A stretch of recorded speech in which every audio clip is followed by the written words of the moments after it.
IHDN dan Patsar tahun 2014 di bidang pendidikan agama Hindu, sarjana SPD S1. Kemudian melanjutkan studi S2 di Universitas Hindu Negeri 1 Gusti Bagus Subriwah Denpasar dan lulus tahun 2021. Kemudian melanjutkan S2 lagi di Filsafat Universitas Gajah Mada Yogyakarta yang lulus pada tahun 2022. Nah, ini saya juga tadi intip-intip juga Instagram dari narasumber kita. Ya, memang beliau sangat luar biasa dengan lulus nilai yang begitu tingginya. Artinya kesempatan pada malam ini yang memang jarang ditemui. Kesempatan kita untuk sharing ya Pak ya. Mungkin bisa saling berbagi apa yang kemudian kita ketahui, bisa disampaikan, bisa kita catat, dan kemudian bisa kita sampaikan ke masyarakat luas. Mungkin untuk mempersingkat waktu saja ya Pak ya. Untuk penyampaian materi pada fenomenologi series pada sesi 1 tanggal 9 Maret ini bisa langsung disampaikan saja oleh Bapak Gede Agus Siswandi, SPD MPD MPIL. Waktunya kami persilakan. Oke, terima kasih Brother Sadam atas pengantarnya. Selamat malam, Assalamualaikum warahmatullahi wabarakatuh. Salam sejahtera untuk kita semua. Salam kebajikan, Widak dan Tien, Rahayu untuk kita semua. Yang saya hormati mungkin teman-teman di Sitasi ya. Eh, ini merupakan satu komunitas kajian atau yang dihimpun oleh teman-teman psikologi atau yang dipelopori oleh teman-teman psikologi. Namun minatnya itu lebih banyak ke filsafat itu. Ini menjadi satu hal yang menarik sekali gitu, karena saya lihat, saya intip juga di Sitas itu ternyata banyak juga memiliki kajian-kajian yang fokus atau yang konsen pada bidang filsafat gitu. Ada Brother Akmal, Mas Danar juga serta teman-teman yang lain.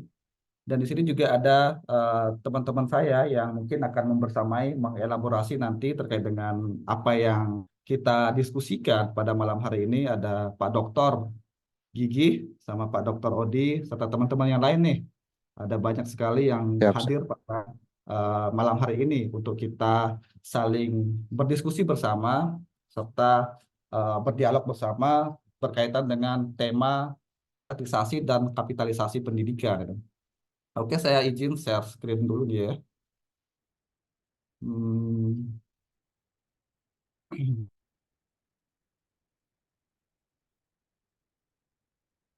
Oke, ini sudah kelihatan ya? Sudah beli. Sudah Bang, jelas Ya. Bang, sudah beli. Sudah. Oke. Sip. Terima kasih teman-teman. Jadi tema kita pada malam hari ini, karena ini fenomenologi serius, saya ingin mengantarkan sedikit terkait dengan bagaimana atau apa yang kita diskusikan pada malam hari ini, gitu. Karena ini berkaitan dengan fenomenologi, gitu. Tapi kecenderungan fenomenologi yang dimaksud di sini adalah konteks bagaimana kita melihat fenomena pendidikan sekarang, bukan pada tataran filsafat fenomenologi, gitu. Karena kalau kita merujuk pada filsafat fenomenologi atau fenomenologi itu sendiri, pasti kita akan merujuk pada Husserl, kemudian Heidegger atau Sartre, gitu. Ada fenomenologi transenden, kemudian fenomenologi hermeneutik, hermeneutik fenomenologi, dan ada existential fenomenologi, gitu. Nah, tapi yang kita akan bahas pada konteks ini, bagaimana kita melihat satu fenomena, satu hal yang ada dalam pendidikan sekarang, itu kita sorot dengan pendekatan fenomenologi. Nah, pada fokusnya, hal yang kita bahas sekarang itu adalah marketisasi dan kapitalisasi dalam pendidikan. Sebenarnya teman-teman, ada banyak sekali isu-isu dalam pendidikan, karena ketika kita membicarakan tentang pendidikan, seperti yang tadi diantarkan oleh Brother Sadam, bahwa pendidikan itu memang penting. Bahkan pendidikan itu sebagai investasi dari peradaban. Tapi apakah sistem dalam pendidikan itu penting? Atau sistem yang sudah dilaksanakan pada saat ini itu benar-benar penting? Nah, mari kita lihat sekarang. Karena ketika kita merujuk kata pendidikan, terminologi yang kita jumpai ketika kita sebut pendidikan adalah tentang sekolah. Pasti ketika kita berbicara tentang pendidikan, rujukannya adalah sekolah. Nah, padahal pendidikan itu hanya tentang sekolah, teman-teman. Pendidikan itu luas sekali. Tetapi ketika kita membicarakan tentang pendidikan, membicarakan tentang education itu, pasti terminologi yang kita jumpai dalam pikiran kita itu pasti tentang sekolah, dan sekolahnya pun itu pasti sekolah formal. Nah, ini yang menjadi hal yang akan kita bahas pada malam hari ini berkaitan dengan marketisasi dan kapitalisasi dalam pendidikan. Nah, teman-teman, saya ingin mengajak atau ingin antarkan teman-teman pada satu hal tentang topik yang akan kita fokuskan pada malam hari ini. Nah, berkaitan dengan fenomena pendidikan, sangat banyak sekali yang bisa memberikan kita refleksi, bisa memberikan kita renungan kembali sepanjang apa atau sejauh mana sistem pendidikan kita sekarang, atau kalau kita berkaca pada sistem pendidikan yang dijalankan sekarang, mungkin kita akan perlu membaca berbagai buku ini ya, karena buku ini cukup memberikan kita renungan kembali berkaitan dengan sistem pendidikan yang kita jalankan sekarang. Ini buku yang cukup menarik sekali teman-teman, yang karena kita menyadari pendidikan yang kita jalankan sekarang itu sudah ya sewajarnya saja, artinya berjalan ya sesuai dengan hal yang sudah dicanangkan dan sebagainya. Tetapi ketika kita renungkan kembali, kita koreksi kembali, banyak hal yang berkaitan dengan sistem itu tadi itu sangat sangat bisa dikatakan cukup buruk kalau kita evaluasi lagi sistem tersebut gitu. Nah, yang pertama ini sangat menarik sekali. Ada bukunya Ivan Illich, teman-teman. Ivan Illich itu menulis buku The School Society, bubarkan sekolah dari masyarakat. Gitu. Kenapa sekolah harus dibubarkan? Nanti kita akan lihat argumen-argumennya. Karena Ivan Illich bersama dengan Everett Reimer, ini menulis, bahkan Reimer menulis School is Dead. Nah, ini bukunya. School is Dead. Sekolah telah mati. Nah, ini yang ditulis oleh Reimer sangat menarik sekali, gagasan ulasan-ulasannya tentang khususnya tentang sistem dalam pendidikan formal itu tadi. Nah, ini tadi Ivan Illich, The Schooling Society, artinya masyarakat tanpa sekolah. Nah, seperti apa gagasan-gagasan Ivan Illich tentang masyarakat tanpa sekolah, dan mengapa si Ivan Illich itu betul-betul mengkritik sistem pendidikan formal itu. Nah, itu Ivan Illich. Dan ada juga mazhab pedagogi kritis itu Paulo Freire. Paulo Freire itu banyak sekali menulis buku berkaitan dengan pedagogi kritis itu tadi ya, pendidikan kaum tertindas dan sebagainya. Bahkan beliau juga menulis bersama dengan Ivan Illich, Erich Fromm dan kawan-kawan itu tentang menggugat pendidikan. Nah, ini menarik sekali karena banyak hal yang sesungguhnya yang kita jumpai dalam sistem pendidikan formal itu tadi. Kemudian ini Darmaningtyas, Bapak Darmaningtyas ini beliau alumni filsafat dulu, dan itu dia menulis pendidikan yang memiskinkan. Nah, ini akan relate dengan tema kita yang akan kita diskusikan pada malam hari ini, pendidikan yang memiskinkan. Nah, ini sangat cukup itu menguraikan permasalahan problem-problem yang terjadi dalam sistem pendidikan kita. Nah, selanjutnya Bapak Darmaningtyas juga menulis buku tentang pendidikan rusak-rusakan. Dengan kacamata yang cukup baik, beliau mengulas bagaimana sebenarnya dari melihat ya fenomena pendidikan kita. Kemudian ini tadi yang saya sampaikan bahwa school is dead, Everett Reimer. Ini gagasannya juga, bahkan tawaran-tawaran atau solusi yang diberikan oleh Everett Reimer juga cukup memberikan satu refleksi tentang gagasan pendidikan masa depan. Nah, ini juga Paulo Freire, pendidikan sebagai petik pembebasan dan sebagainya.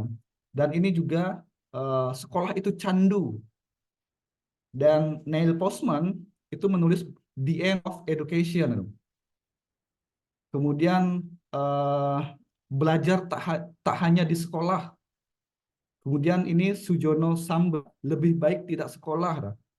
Nah, ini juga Andreas Hareva menulis buku tentang sekolah saja tidak pernah cukup. Nah, kemudian Paulo Freire, sekolah kapitalisme yang licik. Nah, ini karena Paulo Freire juga menguraikan bagaimana nanti di dalam sistem pendidikan eh, formal itu ternyata ada benih-benih kapitalis, ada benih-benih marketisasi itu tadi, dan itu tanpa disadari oleh penggunanya atau oleh apa kaum yang dididik gitu atau siswa dan sebagainya, oleh masyarakat itu. Nah, ini juga aku belajar tapi nggak sekolah dah. Mungkin nggak kita belajar tapi tidak sekolah dah. Apakah yang yang disebut belajar itu harus di sekolah atau seperti apa? Nah, apa yang bisa memberikan satu dimensi perbedaan belajar yang di sekolah dan belajar yang tidak di sekolah? Karena di sini cukup cukup diberikan satu garis pembatas yang sangat sangat luar biasa ketika misalnya kita belajar tapi tapi tidak sekolah ya. Apa kualifikasi kita atau profesional kita ketika kita belajar tapi tidak sekolah itu sangat sangat dipertanyakan, dan itu bisa kita lihat nanti di pembahasan selanjutnya. Oke, saya akan mengantarkan teman-teman pada satu hakikat pendidikan itu. Betul. Kalau kita melihat manusia sebagai subjek dan objek yang dididik, maka manusia punya hakikat atau teman-teman bisa sebut sebagai fitrahnya manusia, itu adalah homo educandum. Manusia itu membutuhkan pendidikan dan ya membutuhkan pendidikan untuk bisa apa? Untuk bisa meningkatkan kualitas hidupnya. Nah, lalu pendidikan seperti apa yang diberikan oleh manusia itu? Nah, ini menjadi pertanyaan-pertanyaan yang akan kita berusaha jawab pada diskusi pada malam hari ini. Nah, pendidikan diperlukan oleh manusia agar secara fungsional manusia diharapkan mampu untuk memiliki kecerdasan, baik itu intelijensi, spiritual, emosional, baik secara pribadi, sosial maupun profesional. Nah, sekarang kita lihat persoalan pendidikan di Indonesia demikian rumit dan terkesan belum diselesaikan secara tuntas, baik dari kurikulumnya, manajemennya, dan sebagainya. Itu bisa kita lihat dan bisa kita evaluasi bersama. Padahal kalau kita merujuk pada undang-undang, itu sudah sangat di dalam Undang-Undang Sistem Pendidikan Nasional Nomor 20 Tahun 2003 telah mendefinisikan pendidikan dengan tegas bahwa pendidikan sebagai usaha sadar dan terencana untuk mampu memberikan yaitu tadi kecerdasan, intelijensi, spiritual, emosional dan sebagainya secara pribadi, sosial maupun profesional. Itu sangat jelas mandat dari Undang-Undang Sistem Pendidikan Nasional. Namun bagaimana sekarang implementasi dari mandat yang diberikan dalam Undang-Undang Sistem Pendidikan Nasional itu tadi? Nah, sekarang kita lihat nih paradigma pendidikan mungkin yang saya rasakan ketika misalnya saya SD, SMP, SMA, bahkan ketika saya kuliah S1 dan sebagainya, pendidikan kita masih cenderung reseptif memoris loh, atau hafalan-hafalan, sifatnya reseptif memoris. Jadi orang yang dikatakan memiliki, kalau misalnya di SD itu cukup jelas ya, di SMP bahkan di SMA dan sebagainya, anak atau siswa yang hafal apa yang disampaikan oleh gurunya, maka itu yang memiliki nilai atau angka yang tertinggi secara kuantitatif itu tadi, dong. Itu karena memang pendidikan kita diarahkan pada reseptif memoris itu tadi, hafalan-hafalan itu. Itu dampak dari transfer sehingga memiliki dampak hanya pada wilayah transfer of knowledge dan masih kurang pada transfer of value karena tadi reseptif memoris itu tadi gitu. Kemudian proses belajar mengajar yang dilakukan di sekolah hanya bertumpu pada pendidik atau guru sebagai sumber utama, sehingga peserta didik kurang terlibat dalam pembelajaran. Itu. Kemudian proses belajar mengajar yang selama ini dilakukan di sekolah juga hanya lebih mendominasi pada ranah kognitif saja. Terbukti bahwa dilakukan kebijakan untuk melaksanakan ujian nasional. Jadi kita rasakan dulu ya ketika SD, SMP, SMA dan sebagainya. Saya sangat merasakan ini. Bahkan ketika ujian-ujian sering sekali kita membuat catatan. Kalau di meja SD, di meja ketika saya SD, SMP, di meja itu penuh dengan catatan-catatan. Karena memang penilaiannya itu pada ranah kognitif. Gitu. Sehingga kita membuat catatan-catatan, coretan-coretan untuk menghafal itu. Gitu. Kemudian selanjutnya, nah ini saya akan antarkan juga teman-teman berkaitan dengan satu buku yang ditulis oleh John Hall. Bahkan John Hall itu menulis beberapa buku ya. Salah satunya nih How Children Fail sama How Children Learn. Jadi bagaimana sebenarnya kenapa anak itu bisa gagal, gitu? Dan bagaimana sebenarnya anak itu belajar. Ini sangat baik dirumuskan oleh John Hall itu. Karena kalau kita berbicara pada konteks pendidikan yang diuraikan oleh John Hall ini, John Hall mengevaluasi bahwa ternyata sekolah itu hanyalah membuat anak didik itu menjadi takut, bosan dan juga bingung, gitu. Nah, ini dalam catatannya John Hall dalam bukunya How Children Fail itu tadi, gitu. Nah, takut dalam artian sekolah melalui peran gurunya selalu menghadirkan rasa ketakutan pada anak. Misalnya takut gagal, takut tidak lulus, dan berbagai bentuk-bentuk lainnya. Sehingga orientasi belajar anak didik hanya atas dasar ketakutan tersebut dan bukan dengan keinginannya sendiri, gitu. Kalau kita di sekolah-sekolah, sering sekali kita, ya kalau misalnya kamu nggak paham ini, maka kamu gagal, kamu nggak lulus, dan sebagainya. Sering sekali kita dicekoki atau ditakut-takutin oleh guru, gitu. Dan ini menjadi satu bahan evaluasi yang dilakukan oleh John Hall itu tadi, gitu. Kemudian, John Hall juga melihat bahwa anak didik juga merasakan bosan lantaran sekolah yang dijalankan tiap hari hanya dilakukan hal yang sifatnya rutinitas, serta ada sesuatu yang baru dalam aktivitas anak di sekolah. Kita melihat sekolah, kalau kita merujuk pada sekolah ya, sekolah itu kan sebenarnya template banget, bentuk bangunan dan sebagainya, kemudian letak tiang benderanya, halamannya, dan itu kan sebenarnya template banget itu. Dan ketika misalnya selalu pendidikan difokuskan pada sekolah, dan ini akan menjadi anak itu akan memiliki rasa bosan itu. Sehingga dalam kacamatanya Hall melihat bahwa justru sekolah itu membuat anak itu bosan, dan anak itu tidak akan pernah mengatakan kalau misalnya karena ketakutan itu tadi gitu. Padahal dia sebenarnya ya udah jenuh dan sebagainya. Apalagi ketika misalnya kita SD 6 tahun, kemudian SMP 3 tahun, SMA 3 tahun. Ketika misalnya tiap hari kita lakukan itu pasti akan bosan itu. Gitu. Kemudian anak didik juga merasakan bingung lantaran rasa keingintahuan dari anak didik selalu dibatasi oleh adanya kurikulum yang bertahap, gitu. Nah, ini.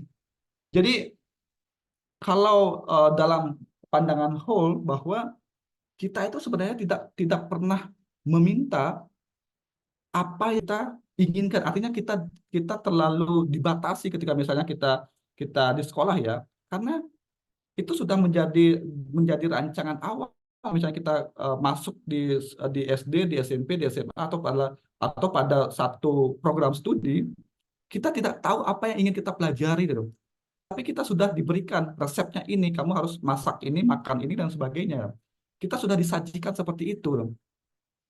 Misalnya nih, dalam ketika pendidikan misalnya, pendidikan agama misalnya dan sebagainya, itu kita pasti belajar statistik dan sebagainya, atau belajar em, satu mata kuliah yang mungkin kita tidak sukai, tidak gemari, tapi kita harus ambil, gitu. Karena itu sudah menjadi paket. Ini yang menjadi analisa dari John Hall itu tadi, kan. Nah, selanjutnya sebelum kita beralih ke marketisasi tadi, Marx juga sebenarnya punya analisa yang cukup bagus juga terkait dengan bagaimana sistem pendidikan itu tadi, kan. Jadi Marx mengungkapkan bahwa pendidikan ternyata menyebabkan anak itu teralienasi dari aktivitas pembelajaran, gitu. Artinya termarginalkan, teralienasi, gitu. Karena gini, ketika misalnya kita suka mata pelajaran A, mata pelajaran B, atau kita ada satu mata pelajaran yang tidak kita sukai nih, kan kita tadi harus ambil mata pelajaran yang sudah disediakan itu dalam belum itu dalam satu paket itu. Itu sehingga mau tidak mau karena kita harus mengambil itu menyebabkan bagi Marx akan ada sesuatu proses, ada sesuatu hal yang kita rasakan itu berkaitan dengan teralienasinya dari aktivitas pembelajaran. Kemudian yang kedua, ternyata pendidikan yang selama ini kita anggap baik-baik saja, bahkan menurut Marx itu menyebabkan teralienasinya dengan sesama peserta didik atau siswa lain. Artinya menganggap siswa lain itu sebagai rival, sebagai musuh gitu, sebagai hal yang sebagai seseorang yang harus disaingi, bukan sebagai mitra dalam belajar. Nah ini, jadi kita itu kalau di sekolah cenderung di ranking-ranking, bahkan kita dikelompok-kelompokkan gitu. Ini kelas A, ini kelas B kalau di sekolah-sekolah itu jelas sekali ya. Ini kelas A, kelas B, kelas C dan sebagainya. Bahkan dulu kelas A itu dikategorikan atau dikelompokkan sebagai orang-orang yang pinter dan sebagainya, orang-orang yang cerdas dan sebagainya. Kemudian kelompok bahkan kelas yang terakhir itu sebagai kelompok anak-anak yang bandel, nakal dan sebagainya. Kita dikelompok-kelompokkan seperti itu. Dan kita di ranking-ranking gitu. Ada ranking 1, ranking 2 dan sebagainya. Mungkin secara motif belajar itu sebagai sesuatu yang baik, tapi menurut analisanya Marx, ini justru menyebabkan anak itu teralienasi karena menganggap siswa yang lain musuhnya, rivalnya. Ketika misalnya anak dapat ranking 1, artinya dia dia eh, apa ketika misalnya anak itu dapat ranking 2, ranking 3, artinya dia gagal untuk mendapatkan ranking 1, dia gagal mendapatkan ranking 2. Jadi ada proses kegagalan-kegagalan yang dialami oleh anak itu pasti karena bahwa eh, temannya itu atau teman-teman yang lain itu sebagai musuhnya, sebagai rivalnya. Ini menurut Marx. Bahkan kita cenderung cenderung sangat menikmati itu ya ketika misalnya kita dikelompokkan sebagai oh ini lulusan yang terbaik, ini lulusan yang summa cum laude dan sebagainya. Tetapi itu sebenarnya satu proses yang menurut Marx itu dehumanisasi. Artinya mengalienasi eh, apa orang itu jadi menyebabkan atau eh, menganggap bahwa orang lain atau teman atau mitranya atau siswa lain, anak lain atau mahasiswa lain itu sebagai musuh atau sebagai rival gitu. Kemudian teralienasi dari potensi yang mereka miliki. Gitu. Jadi ini menurut kacamata Marx ketika melihat satu potret pendidikan itu. Oke. Nah, selanjutnya ini sebelum kita kita masuk ke kapitalisasi ini, jadi yang menyebabkan kenapa pendidikan itu atau sekolah itu menjadi market sekarang karena ini pendidikan sebagai agen atau pencipta manusia pekerja gitu. Jadi ketika misalnya kita sekolah nih, bahkan ketika mengawali S1 kemarin, ngapain kamu ngambil S1 pendidikan mau jadi apa? Jadi itu kan artinya sesuatu hal dituntut itu profesi ke depan itu. Gitu. Jadi kita itu sudah dipersiapkan ketika misalnya kamu sekolah, kamu kuliah, kamu mau kerja apa? Gitu. Jadi kalau misalnya kita disiapkan untuk bekerja, apa bedanya kita dengan dengan pelatihan tenaga kerja itu? Jadi apa sebenarnya perbedaan sekolah, perbedaan tempat kuliah dengan pelatihan tenaga kerja? Kalau memang kita pendidikan itu atau kampus misalnya atau sekolah itu difokuskan untuk mencetak manusia pekerja gitu. Nah ini yang perlu kita perhatikan.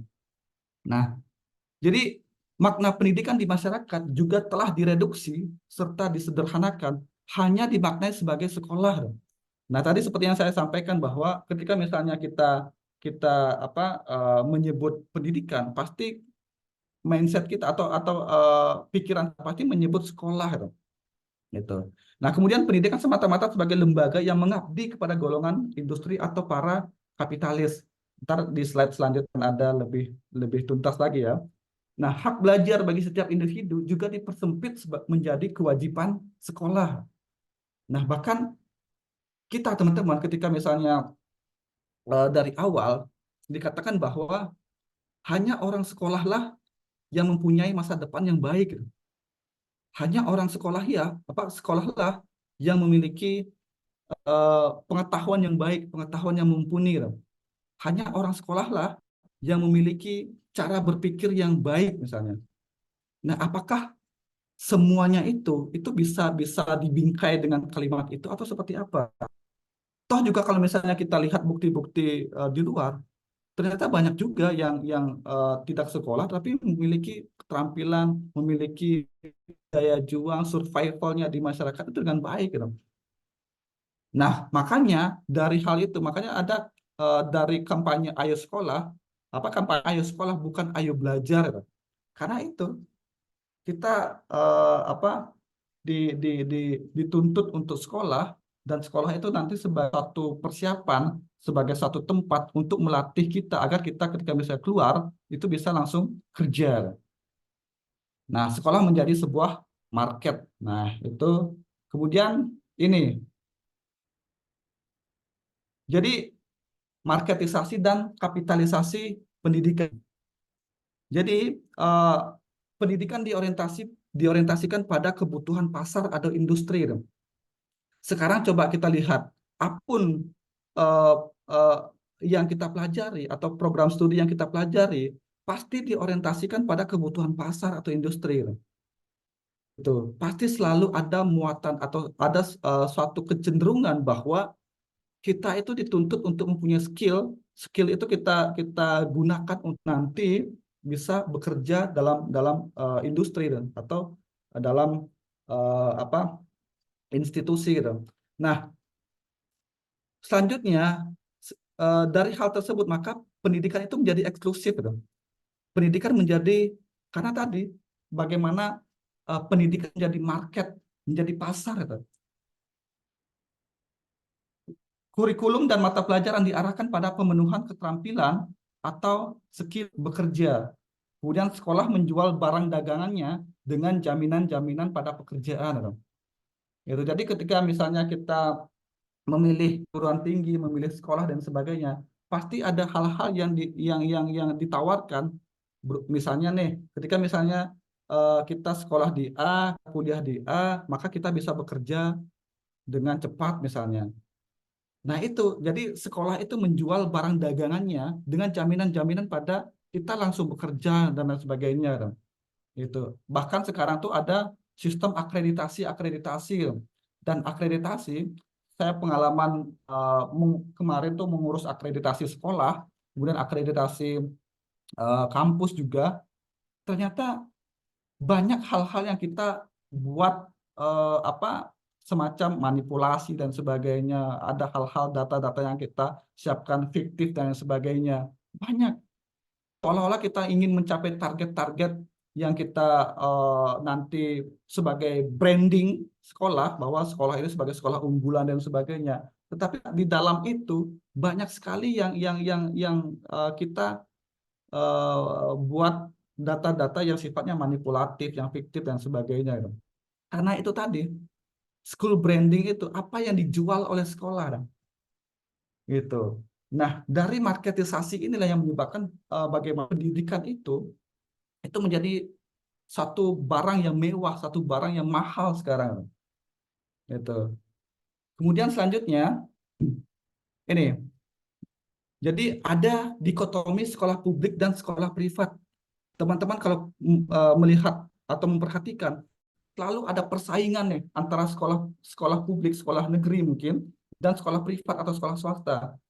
Jadi semua antara sekolah publik, sekolah privat sebagai saling bersolek untuk saling menyiapkan apa branding sekolahnya, branding pendidikannya, gitu. Jadi sangat kelihatan sekali persaingan antara sekolah publik dan sekolah privat ini, gitu. Dari hal-hal yang dijual, hal-hal yang diperlihatkan berkaitan dengan jaminan-jaminan bekerja itu tadi, gitu. Kemudian ini seperti yang saya sampaikan tadi bahwa ada manipulasi dan fiktif sering kita jumpai dalam pendidikan, terutama dalam school branding. Seperti tadi masalah akreditasi, masalah administrasi dan sebagainya. Banyak sebenarnya, bahkan kemarin tuh kita menyusun borang borang itu dikesetkan sebagai bohong dan ngarang gitu. Karena banyak sekali yang kita paksa untuk diada-adakan biar mutu pendidikan kita atau kualitas pendidikan kita seolah-olah unggul atau baik dan sebagainya. Padahal itu prosesnya kita paksa-paksakan itu. Karena kita mengejar itu ada sesuatu yang kita jual ke masyarakat itu. Ada sesuatu yang kita punya barang dagangan dan itu yang kita edarkan, yang kita tawarkan kepada masyarakat itu. Nah, ini juga ada proses magang maupun kerjasama instansi pendidikan mengarah pada kebutuhan market atau pasar tuh. Sekarang perjanjian kerjasama dan sebagainya selalu diorientasikan bahwa lulusan A, lulusan B itu sudah siap untuk disalurkan ke market itu tadi, ke industri itu tadi gitu. Jadi kita ketika sekolah kita lulus nanti pasti langsung disalurkan ke industri tadi, industri itu tadi kan. Karena ini jadi bentuk-bentuk kerjasama dan lain sebagainya selalu diarahkan pada proses atau pada kebutuhan berkaitan dengan industri itu tadi kan. Nah, nah ada satu gagasan yang menarik teman-teman berkaitan dengan pedagogi kritis itu tadi yang disampaikan oleh Paulo Freire yang mengatakan bahwa beliau memiliki atau memandang bahwa gaya pendidikan yang konvensional itu seperti bank, jadi banking of education system. Jadi antara guru sama siswa itu mirip sekali polanya dengan bank itu, antara nasabah dengan petugas bank itu tadi, itu. Jadi apa? Misalnya nih guru, jadi guru sama siswa, guru itu selalu memasukkan atau mentekor apapun yang disampaikan berkaitan dengan satu rumpun keilmuan atau satu mata pelajaran misalnya. Dan si anak itu selalu menadah atau menerima. Jadi seorang guru itu nabung terus kepada anak didik, dan nanti anak didik itu apa ketika di akhir dia ketika misalnya sudah penuh tabungannya, maka dia membuka tabungannya. Nah, tabungan itu berupa transkrip nilai itu tadi gitu. Berupa ijazah itu tadi gitu. Nah, itu sebagai tabungan-tabungan yang ditabung oleh guru sehingga nanti ketika sudah penuh, sudah mencukupi, di akhir si anak itu membuka celengannya. Celengannya itu berupa ijazah, berupa transkrip nilai yang ditabung oleh guru itu tadi gitu. Nah, ini model pendidikan konvensional, Bang. Nah, selanjutnya Ivan Illich tadi mengatakan bahwa dalam sistem pendidikan itu kita melihat bahwa si Illich mengatakan di dalam analisa bukunya The Schooling Society menjelaskan bahwa problem pendidikan formal itu berkaitan dengan ini. Satu, klasifikasi usia, kemudian dua, kurikulum, tiga, hubungan guru dan murid yang selalu subjek tadi, kemudian keempat, berkaitan dengan kehadiran, kemudian kelima, berkaitan dengan mitos-mitos nilai. Nah, bagi Illich juga satu hal yang menarik bahwa ternyata sekolah itu memonopoli legitimasi. Hanya sekolahlah yang memberikan label bahwa seorang itu profesional atau tidak, seorang itu memiliki kualifikasi atau tidak.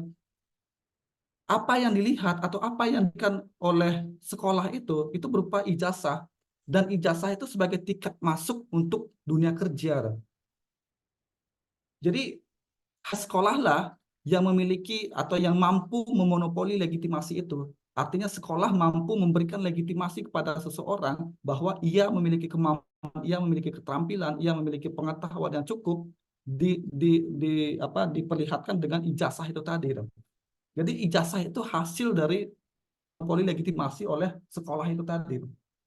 Dan sekarang kita tidak terlalu memperhatikan bahwa apa yang kita pelajari di kampus, apa yang kita pelajari di sekolah, apa yang kita kejar itu adalah tiket masuk untuk dunia kerja. Tiket masuk itu berupa ijazah. Itu. Jadi kita melupakan esensi belajar, kemudian kita melupakan esensi dalam pendidikan itu, karena yang kita kejar adalah ijazah itu. Karena tanpa tiket itu, tanpa ijazah, ini kita akan sulit untuk ya survive itu tadi. Karena lagi-lagi kebutuhan pasar berkaitan dengan dunia industri, hal yang paling utama yang menandakan kualifikasi belajar adalah ijazah. Gitu. Makanya kalau kita ditanya sekarang, apa sih yang kita bisa ingat ketika misalnya kita belajar di SMP misalnya atau di SD, selama 6 tahun kita belajar di SD, apa yang kita ingat gitu. Kalau sama sekali tidak ada yang kita ingat ketika misalnya kita belajar di SD, mungkin kita bisa mengatakan 6 tahun kita rugi di SD. Gitu. Kemudian apa yang kita bisa ingat ketika misalnya kita belajar di SMP, belajar di SMA. Kalau misalnya kita tidak ada sesuatu yang bisa kita ingat ketika belajar di SMP, belajar di SMA, mungkin kita bisa mengatakan bahwa kita rugi untuk belajar di SMP maupun di SMA selama mungkin dari SD, SMP, SMA udah 12 tahun tuh. Gitu. Jangankan di SD, di SMP, di SMA, mata kuliah apa sih yang kita sudah dapatkan ketika misalnya mungkin beberapa saja yang kita bisa ingat nama mata kuliahnya saja, belum hal yang kita pelajari dalam mata kuliah itu. Ini kita kejar itu adalah itu berkaitan dengan ijazah. Karena menurut elit eh, sekolahlah yang memiliki kemampuan untuk memonopoli legitimasi itu. Kita dicekoki oleh kemampuan sekolah yang memberikan kita label yang memberikan kita legitimasi itu tadi. Kemudian pendidikan dan hegemoni kekuasaan. Nah, kalau misalnya si Gramsci melihat dengan teori hegemoninya, mungkin kita melihat bahwa banyak sekali mungkin berkaitan dengan mata kuliah ataupun mata pelajaran yang sebenarnya kita tidak penting atau tidak terlalu penting untuk kita pelajari. Ini ada banyak sekali hal yang sudah dirancang, hal yang sudah dipaket-paketkan. Dan ini menurut Gramsci itu sebagai satu hegemoni kekuasaan. Kemudian pendidikan dan wacana kuasa, ini berkaitan dengan bagaimana guru itu di sekolah, kemudian ada pendidikan dan kekerasan simbol gitu. Nah ini menarik kalau kita misalnya menggunakan analisanya Pierre Bourdieu, bagaimana di dalam pendidikan ternyata ada bentuk-bentuk kekerasan simbolik gitu. Contohnya misalnya ketika kita di kampus nih misalnya, kita tidak belajar atau kita tidak sedang belajar pada mata kuliah teknik penulisan ilmiah atau kita tidak sedang belajar pada mata kuliah apa metodologi misalnya atau berkaitan dengan penulisan dan sebagainya. Namun ketika misalnya dilihat dari hal yang diberikan oleh guru, ternyata misalnya nih dosen menyuruh kita untuk nulis paper, nulis artikel dan kita dipaksakan untuk publikasi dan kita harus bayar publikasi dan publikasi artikel itu misalnya. Padahal tidak terlalu ada kaitannya dengan satu tujuan pembelajaran dan sebagainya. Nah, bagi Bourdieu itu sebagai bentuk kekerasan simbolik. Jadi jadi seorang guru atau seorang dosen telah melakukan kekerasan simbolik dari sesuatu kekerasan yang tidak dirasakan oleh anak didiknya.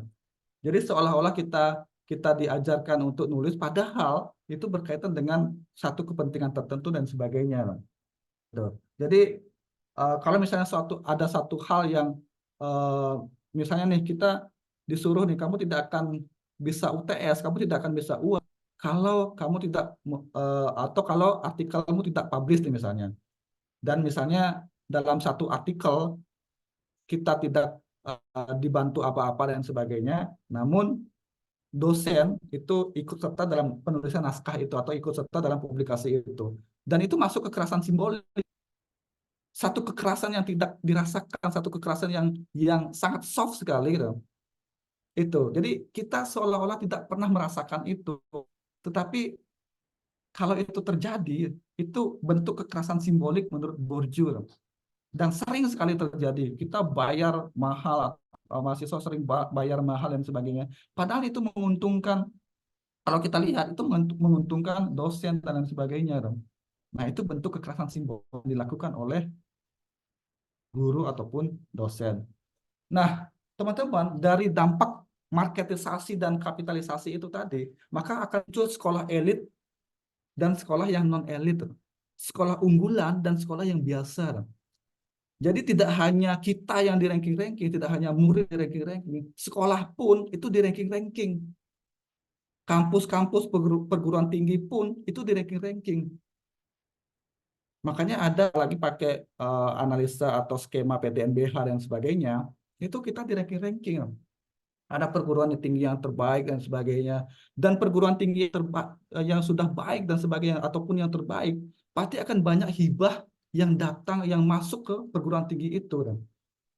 Nah, seharusnya keuangan ataupun apa dan sebagainya harus kan dibalik itu. Jadi kampus yang kecil, kampus yang biasa, atau kampus yang kurang, itu kita subsidi, kita bantu agar bisa up gitu.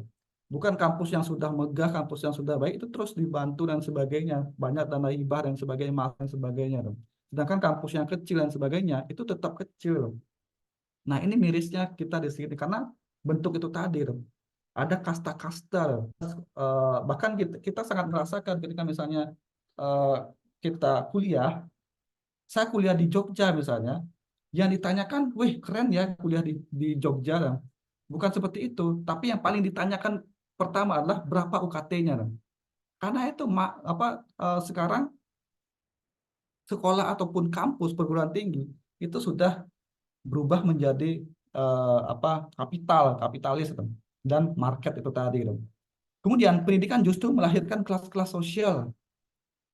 Jadi ini sangat nyambung dengan kastanisasi dalam mata pelajaran, dan kita lihat sekarang ya teman-teman, bahwa karena dampak dari marketisasi itu tadi, ada satu kasta-kasta, ada satu bentuk kastanisasi dalam mata pelajaran. Jadi saya sering sekali melihat ada mata pelajaran yang dianggap superior dan ada mata pelajaran yang dianggap inferior itu. Misalnya sains, STEM itu tadi ya, sains, teknik, engineering, sama matematik, itu mungkin dikatakan sebagai mata pelajaran yang superior. Sedangkan mata pelajaran yang inferior itu misalnya sosum, sosial humaniora, bahkan mata pelajaran agama misalnya, itu dikatakan sebagai mata pelajaran yang inferior itu. Nah, ada kasta-kasta dalam mata pelajaran. Karena nanti orientasinya pada kerja itu tadi, orientasinya pada kebutuhan kerja itu tadi, orientasinya pada pasar kerja itu tadi.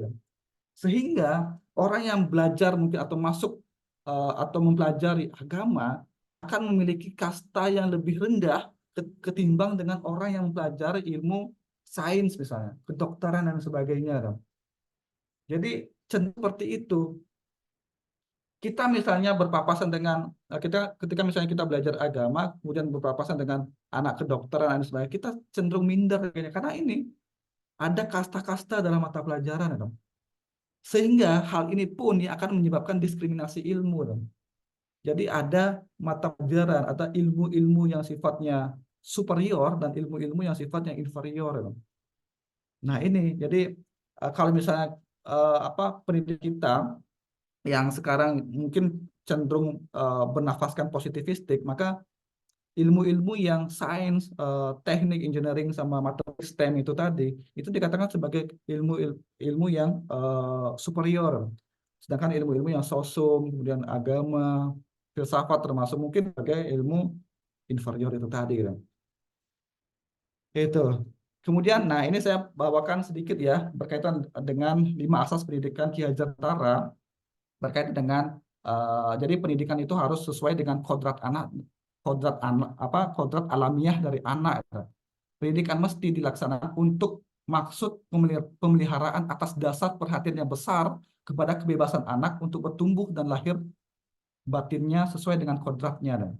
Jadi anak itu jadi Ki Hajar Dewantara menganalogikan gini, ketika engkau menanam jagung, jadi cara merawatnya pun itu harus sesuai dengan cara merawat jagung. Jangan ketika kita misalnya menanam jagung atau benihnya jagung, cara merawat kita sama seperti cara merawat pohon jati misalnya. Sama dengan cara merawat kedelai misalnya. Nah, itu berbeda.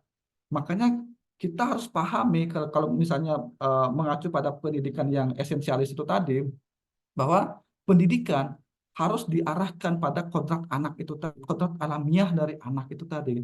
Anak itu sebenarnya pengennya apa? Jangan sampai anak itu pengennya artinya keahliannya atau bidangnya itu seni, tapi kita paksakan ke ilmu yang sains misalnya. Nah, itu jadi kita harus menyesuaikan pendidikan itu harus disesuaikan dengan kodrat alamnya si anak.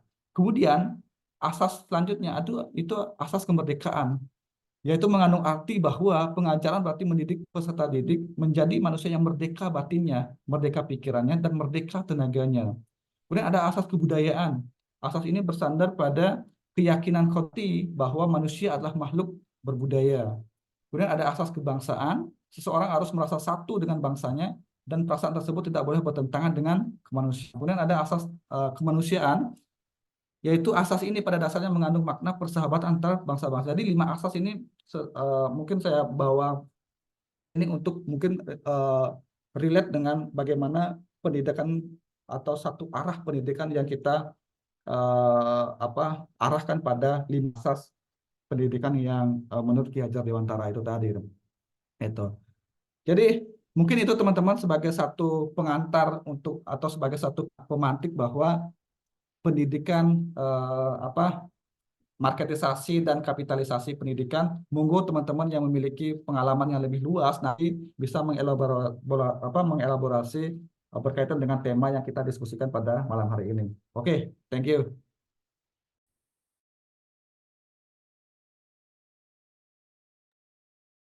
Saya kembalikan ke Mas Sadam. Terima kasih Pak atas pemaparannya ya, beliau. Sangat luar biasa sekali. Sebenarnya sebelum saya arahkan ke sesi tanya jawab, sebenarnya ada yang ingin saya tanyakan Pak perihal penyampaian yang memang sudah dipaparkan oleh Bapak. Berarti dari yang disampaikan oleh Bapak itu harus ada reaktualisasi ini ya Pak, apa nilai-nilai kultural dalam proses transformasi pendidikan khususnya di Indonesia Pak. Karena yang saya lihat yang Bapak sampaikan tuh fakta yang saya rasakan juga gitu Pak. Artinya kalau melihat kasus seperti ini harus ada reaktualisasi tadi Pak, reaktualisasi nilai-nilai kultural dalam proses transformasi pendidikan di Indonesia. Itu bagaimana Pak? Oke, thank you Mas Sadam. Nah, ini kalau kita misalnya berkacamata atau berkaca pada sistem pendidikan kita, ada satu buku yang ditulis oleh Yudi Latif kalau tidak salah ya, judulnya Pendidikan yang Berkebudayaan itu.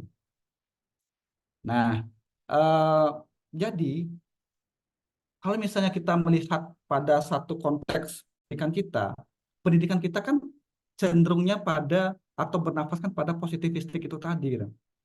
Jadi selalu mengejar angka-angka, selalu mengejar target.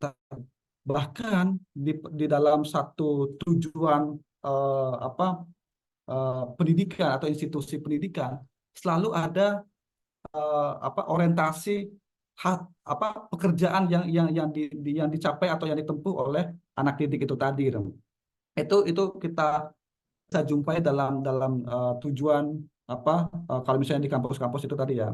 Nah, berkaitan dengan reaktualisasi pendidikan kultural, ya ini sebagai sesuatu yang penting. Jadi pendidikan kita jangan terlalu difokuskan pada orientasi bahwa anak itu ketika misalnya sekolah itu langsung harus bekerja misalnya. Jadi pendidikan itu selalu difokuskan pada pekerjaan itu tadi, sehingga pendidikan itu harus dikembalikan kepada tadi kalau kita misalnya melihat asas-asas pendidikan Ki Hajar Dewantara, jadi ada nilai kebudayaan, ada nilai kemanusiaan dan sebagainya yang kita perlu perhatikan dalam menskema atau dalam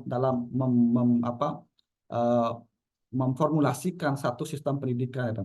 Nah ini jadi iya betul bahwa pendidikan itu atau nilai-nilai kultural dalam pendidikan itu harus dikembalikan. Gitu. Jadi agar ketika misalnya anak itu paham dengan apa berkaitan dengan tidak hanya belajar itu difokuskan pada satu nilai-nilai, satu keterampilan yang disesuaikan dengan kebutuhan industri tadi. Jadi ada satu paradigma, ada satu prinsip yang harus diinternalisasikan.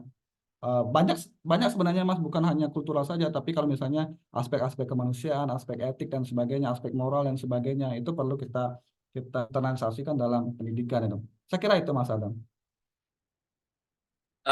Baik, Pli, terima kasih. Mungkin dari teman-teman ada yang bisa apa ada yang ingin ditanyakan ataupun memang bisa didiskusikan perihal pendapat dan lain-lain. Saya buka.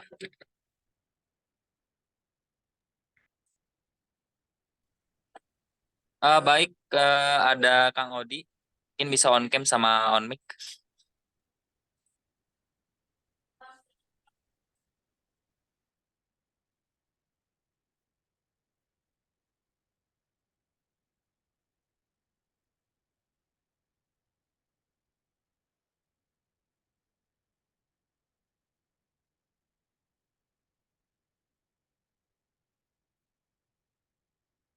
Halo Mas Adi.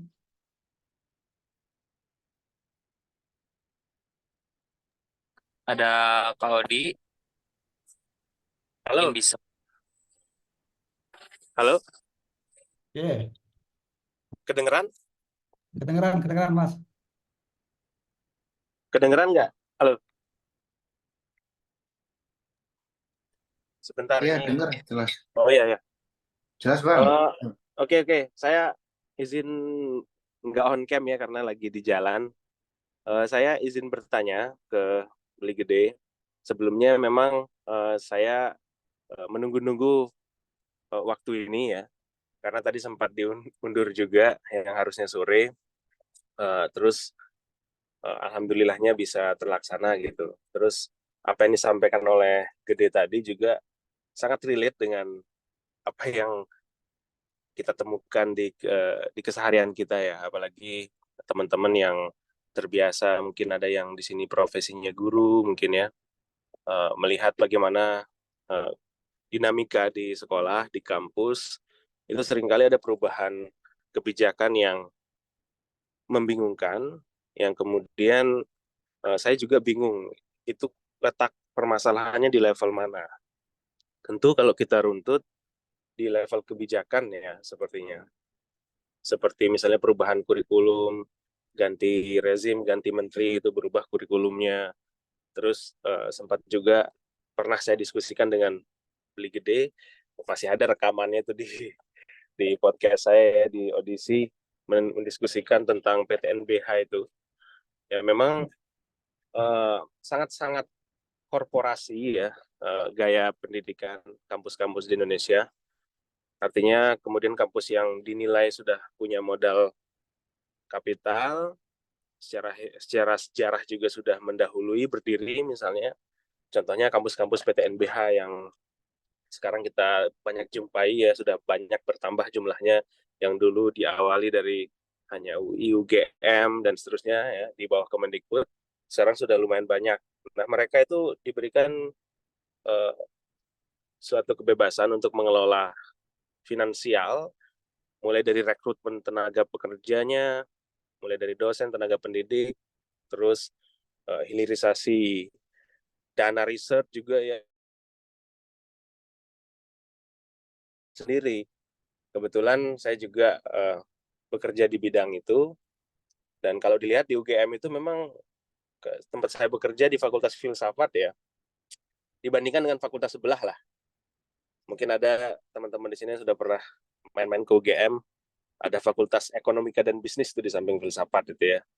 Jadi sangat-sangat kontras ya. Tapi belakangan ini memang sudah lumayan terbuka gitu pandangan orang tentang filsafat. Jadi ada juga disrupted tenaga kerja. Terus tadi disinggung juga sama Mas Gede, sekarang itu orientasinya lapangan pekerjaan ya, dunia industri dan bisnis lah. Itu orientasinya untuk jurusan-jurusan yang ada sekarang. Nah, sebetulnya ini sedikit saya komentari aja. Ada hal penting juga variabel yang perlu dilibatkan, yaitu antara ini aktor pemangku kebijakan di level universitas dan aktor pemangku kebijakan publik di level pemerintah, terutama Kementerian Tenaga Kerja dan Kementerian Pendidikan dan Kebudayaan. Kadang datanya itu nggak sinkron. Artinya apa yang diketahui oleh Kemendikbud itu nggak sinkron dengan Disnaker dan kebijakan di universitas. Contohnya, ini konkret aja contohnya ya. Di filsafat sekarang itu udah sangat banyak menyerap ini ya, lowongan tenaga kerja itu, perusahaan, terus korporasi BUMN misalnya kan, itu sudah banyak menyerap tenaga filsafat di kementerian juga. Nah, kenapa? Pertanyaannya kan kenapa sekarang banyak, dulu nggak terlalu banyak gitu. Sebetulnya bukan hanya karena kurikulumnya saja, tetapi relasi kuasa pengelola kampus itu, apakah dia punya relasi di Kementerian Tenaga Kerja atau Kementerian Pendidikan Tinggi gitu, di Dikbud, kalau dari Stekdikti juga. Nah, ketika ada relasi kuasa di situ, maka bisa dilobi tuh Disnaker untuk membuka lowongan pekerjaan untuk jurusan-jurusan yang kemudian dianggap inferior itu. Nah, itu komentar saya yang pertama. Terus saya ingin bertanya ke Beli Gede. Kalau yang pertama tadi mungkin bisa dikomentarin atau bisa enggak. Yang pertanyaan saya ini mungkin kita sama ya, Beli, sama-sama ngajar Pancasila, KWN juga ya. Kalau di UGM itu memang dibebankan ke dosen filsafat. Tapi ada kemudian satu tantangan. Nah, ini bagaimana pendapat Beli Gede? Ketika kita berurusan dengan satu pendidikan karakter ya, orientasinya memang untuk karakter gitu ya. Bagaimana kita sebagai pengajar bisa mengelaborasikan atau mengharmonisasikan satu orientasi yang esensialis dan satu orientasi yang instrumentalis. Contohnya misalnya, yang namanya pendidikan Pancasila atau KWN di kampus itu kan harusnya nggak sama seperti pendidikan dasar, karena harus ada refleksi kritisnya. Nah, sekarang kurikulum itu memang nggak jauh beda sama penataran P4 sebetulnya. Kurikulum yang diajarkan untuk pendidikan Pancasila itu gitu. Saya kebetulan ikut ngurusin itu di ini ya, sama tim sama teman-teman UPI juga itu ngurusin untuk kurikulum diklat, pelatihan penguatan Pancasila itu. Artinya itu perdebatan kami juga, bagaimana kita mempertemukan antara esensialisme dan instrumentalisme itu, ataupun utilitarianisme mungkin ya, relevan juga. Sederhananya kayak gini, kita menyelenggarakan pendidikan itu tujuannya untuk membentuk karakter, pengaruh utamaan wacana, pembentukan karakter sesuai dengan kemauan negara, atau kita biarkan nalar kritis itu bekerja gitu. Nalar kritis itu bekerja ya, kemudian ada yang digadaikan nanti, pasti akan orang mempersoalkan kembali narasi mapan yang sudah ada selama ini gitu kan. Nah, itu sih pertanyaan saya, Beli, bagaimana sebagai pengajar gitu ya, karena kita dituntut juga untuk menyemai nilai-nilai Pancasila gitu kan, tapi tetap ada muatan kritisnya gitu, yang itu sebagai khas dari pandangan instrumentalis misalnya, untuk mengantarkan pada satu tujuan persaingan global misalnya. Ya, itu aja, mohon maaf agak panjang. Matur nuwun.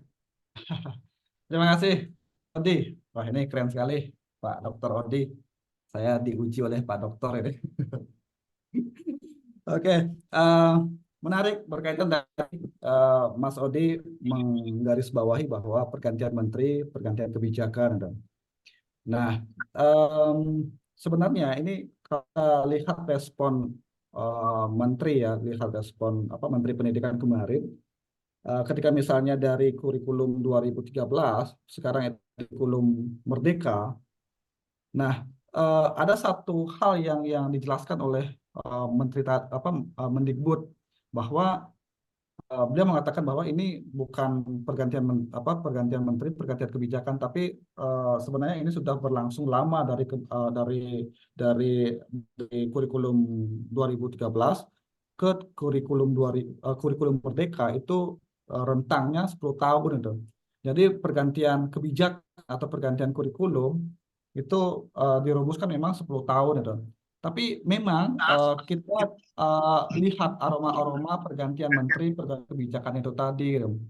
Karena kalau kita perhatikan kurikulum di Indonesia itu sudah 11 kali perubahan kurikulum, gitu. Dari kurikulum awal, dari rencana pembelajaran itu tadi, sampai dengan kurikulum Merdeka sekarang. Bahkan kemarin itu saya dengar isu kurikulum Merdeka ada satu pengganti kurikulum nasional kalau tidak salah nanti. Kalau misalnya, karena saya baru dengar isu bahwa kurikulum Merdeka itu ada diperbaiki dan dievaluasi menjadi kurikulum nasional, kalau tidak salah, gitu. Nah, memang kita lihat di sini eh, perubahan-perubahan setiap kurikulum itu mencerminkan ada satu hal yang memiliki karakter tersendiri dari kurikulum itu tadi, dan kita lihat bahkan kalau sekarang ya di kurikulum Merdeka ini memang orientasinya pada itu pendidikan yang mengarah pada positivistik itu tadi, gitu. Jadi bahasanya ada link and match gitu. Jadi teman-teman ketika misalnya sekolah, teman ketika misalnya kuliah itu diorientasikan atau difokuskan memiliki keterampilan yang bisa nanti digunakan ketika bekerja. Nah, kemudian selanjutnya karena tadi ada satu sistem, ada satu level-level, satu kasta-kasta dalam satu keilmuan atau rumpun keilmuan, maka ini akan tadi Mas Odi jelaskan bahwa ada semacam lobby-lobby dan sebagainya. Karena memang kalau misalnya prodi-prodi yang tidak cukup kuat di dalam ketika dalam dunia korporat dan sebagainya, maka mungkin akan kalah bersaing dan sebagainya, apalagi mungkin tidak akan digunakan ketika dalam dunia industri kayak tadi tuh filsafat dan sebagainya, sehingga ini akan menjadi satu hal yang apa yang Ini masih permainan pemegang kuasa saja, gitu. Karena itu tadi hanya mengandalkan pada kebutuhan industri itu tadi, bukan pada mengandalkan bagaimana pendidikan yang memiliki esensi untuk meningkatkan kualitas hidup manusia, dan itu dikesampingkan dan menjadi satu kebutuhan bahwa pendidikan itu sebagai satu target, satu hal, satu wadah yang memang memfokuskan manusia, memfokuskan seseorang untuk bisa bekerja itu tadi. Nah, bagaimana sebenarnya tantangan ketika misalnya kita melihat Pancasila, belajar Pancasila, di satu sisi kita harus mendukung satu sistem pendidikan yang esensialis atau instrumentalis dan sebagainya. Memang kalau kita lihat dalam satu pendidikan, kita harus lihat filosofi pendidikannya. Nah, di Indonesia itu cenderung belum jelas apa filsafat pendidikannya. Dan saya menganalisa atau melihat bahwa filsafat pendidikan di Indonesia cenderung menggunakan filsafat ramuan, gitu. Filsafat yang eklektik. Jadi misalnya perennialis, jadi dieklektikkan, dicampur, gitu. Dipilih yang baik-baiknya. Misalnya esensialis yang baik diambil, kemudian perennialis yang baik diambil, kemudian instrumen progresivisme yang baik diambil dan sebagainya. Sehingga ada satu khas yang diberikan dalam nuansa filsafat pendidikan di Indonesia. Karena cenderung itu warna filsafat pendidikan di Indonesia cenderung pada konteks, pada ranah yang filsafat pendidikan eklektik, filsafat pendidikan yang dicampurkan, filsafat pendidikan yang digabungkan, dipilih yang baik-baik, kemudian itu digabungkan, Betul. Sehingga kalau kita tanya apa sih sebenarnya filsafat pendidikan Indonesia, nggak jelas. Kita mengacu pada satu filsafat pendidikan tertentu, bukan, Misalnya kurikulum Merdeka ini cenderung progresivisme, kurikulum Merdeka ini cenderung pragmatisme dan sebagainya. Tetapi dalam satu sistem pendidikan kalau kita lihat filosofi pendidikan dalam pendidikan di Indonesia cenderung dieklektikkan, dipilih yang baik-baik dan sebagainya, sehingga konteksnya di sini ketika misalnya berkaitan dengan karakter dan sebagainya, ya mungkin itu sebagai satu eklektik dari filsafat pendidikan esensialis itu yang diambil, kemudian nanti kalau misalnya dikaitkan ke dalam dunia industri, dunia kerja dan sebagainya, itu sudah filsafat pendidikan pragmatis dan sebagainya. Karena memang kita mencampurkan, berbeda dengan filosofi pendidikan yang ada di Amerika misalnya, yang cenderung apa liberal, progresif dan sebagainya. Kalau di Indonesia itu cenderung mengeklektikkan. Makanya apakah pada satu fokus pada satu frame filsafat pendidikan, misalnya sistem pendidikan di Indonesia mengacu pada sistem filsafat pendidikan progresif, bukan ya, tapi ia merupakan eklektik dari campuran itu tadi, yang baik-baik dari beberapa aliran filsafat pendidikan itu digabungkan menjadi kita lihat sekarang. Makanya dalam sistem pendidikan Indonesia, pragmatis itu dicapai juga, esensialis juga dicapai, progresif juga dicapai gitu. Jadi semua hal itu dicapai, tapi semua masuk, karakter masuk, esensialis masuk dan sebagainya. Karena itu tadi gitu. Mungkin itu Mas sebagai satu tanggapan J.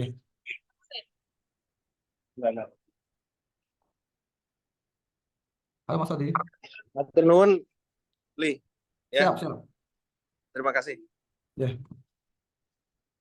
Ya mungkin bisa ditanggapi oleh teman-teman yang lain. Tadi ada Kang Gigi mungkin sudah mengajukan diri ya untuk menanggapi ataupun bertanya perihal tema pada malam ini. Oke, Bisa, terima kasih Mas Adam. Saya izin ya, Mas Adam. Mas. Oke, suara saya sudah jelas, Mas Adam, beli gede. Jelas. Campur, Mas. Oke, sebelumnya terima kasih saya ucapkan kesempatannya Mas Adam. Beli gede luar biasa sekali, itu begitu. Assalamualaikum teman-teman sekalian, salam sejahtera bagi kita semua. Jujur ini saya sangat nggak bisa berkata-kata, yang disampaikan Beli Gede itu fakta semua, itu kan begitu. Jadi emang relate, memang itulah pendidikan kita, dan saya mengenaskan dan saya sangat afirmatif. Saya mungkin menambahkan beberapa aspek saja untuk mengelaborasikan, mohon izin. Jadi memang saya melihat kapitalisme itu apa ya, sudah menjangkiti semua sektor, Beli. Itu begitu. Jadi memang semenjak perang dingin itu, komunisme jatuh, liberalisme yang mendominasi, memang efeknya juga bisa memberikan efek penguatan bagi penyebaran kapitalisme, itu kan begitu.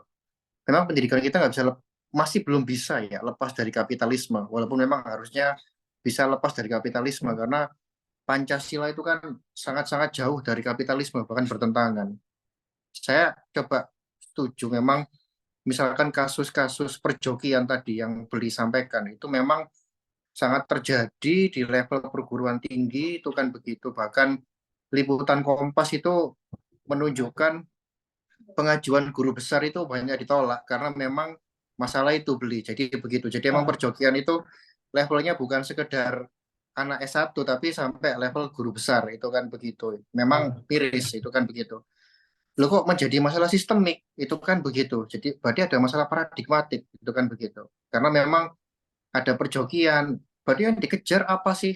Nah, saya setuju tadi, emang simbol-simbol sosial yang itu nampak mewah, itu kan begitu. Gelar, jabatan, prestis sosial, mungkin panggilan prof, panggilan doktor dan sebagainya, itu kan yang disukai warga 62, Beli. Itu gitu.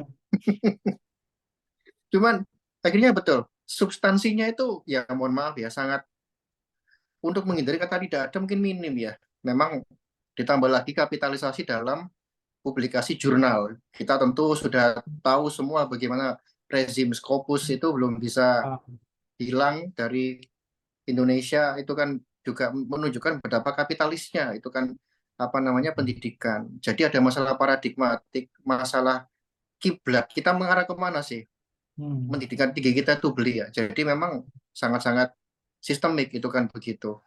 Dan memang link and match itu tidak buruk, tapi kalau link and match saja itu menjadi sempit gitu ya. Jadi akhirnya tidak memikirkan bagaimana, ayo bangun peradaban yang besar yuk, wadah boro-boro.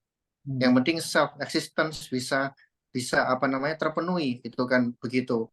Yang saya ngenes itu kan kalau dalam dunia pendidikan itu kan ya udah yang penting kita punya publikasi banyak, walaupun bayar mahal, walaupun beli, bahkan ada iklannya, beli apa Scopus 1 hari selesai itu. Itu gimana Eh, itu kan bayarnya 30 juta 60 juta, wadah itu kan kok jadi gini. Pendidikan kita itu sangat kapitalis, dan itu saya setuju dengan apa yang beli sampaikan. Sedangkan esensi misalkan, ayo kita bangun peradaban, yuk kita temukan mungkin magnum opus kita masing-masing, yuk misalkan entah konsep atau teori atau inovasi, masih minim. Jujur, Indonesia ini masih minim. Tentu ini adalah evaluasi bagi kita semua, sehingga memang kapitalisme itu luar biasa apa menjerat dan menyebabkan penyakit lain, beli, yaitu apa, arogansi. Itu kan yes. begitu. Jadi citasimu berapa? Citasiku lo banyak. Loh, padahal citasi itu bisa diakalin. Skopusmu berapa? Wah, itu jadi arogansi yang luar biasa gitu sekarang. Jadi Itu aja saya mahasiswanya citasi Mas ya.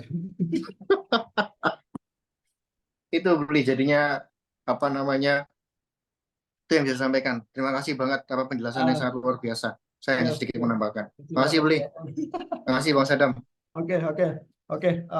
Yang disampaikan oleh Mas Gigi itu tadi benar, karena sesuai dengan hal yang kita dapatkan di lapangan, hal yang kita dapatkan dalam satu perguruan tinggi dan sebagainya. Dan bahkan saya tuh karena apa ikut apa ya kayak eh, ikut juga dalam satu grup-grup, misalnya nulis Scopus dan sebagainya. Nah itu semacam ada eh, iya bentuk-bentuk kapitalis itu tadi gitu.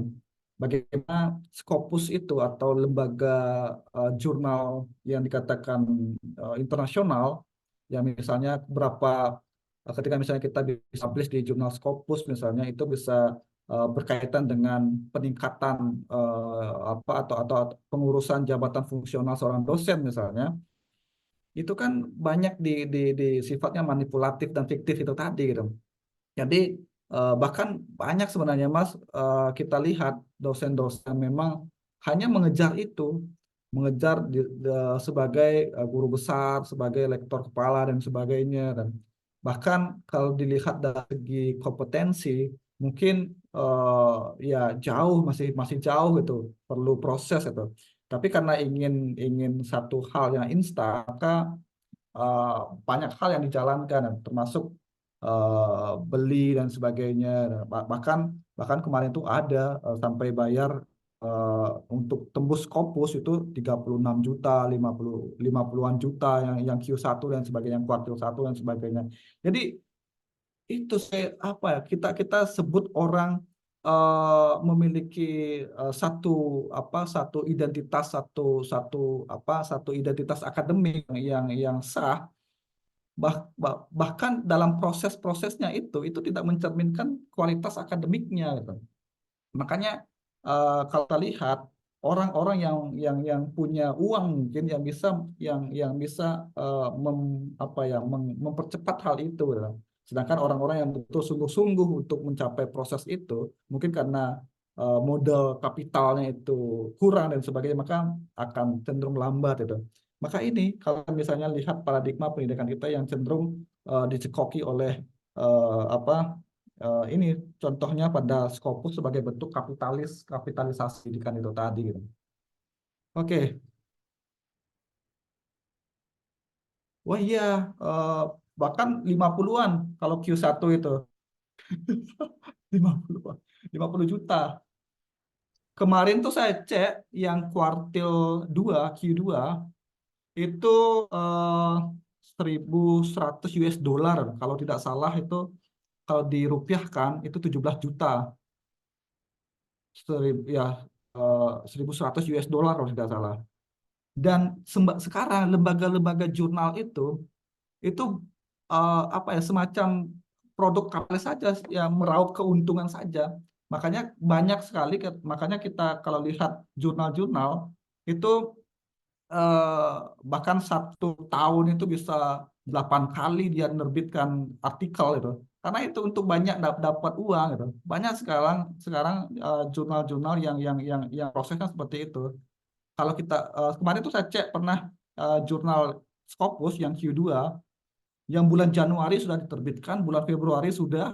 Jadi setiap bulan jadi kita lihat ini beres nggak jurnalnya, karena karena yang dicari itu berkaitan dengan finansial itu tadi, uang itu tadi gitu. Makanya banyak sekarang yang jurnal-jurnal Scopus itu seperti itu. Dan itu bentuk kapitalisasi dalam pendidikan.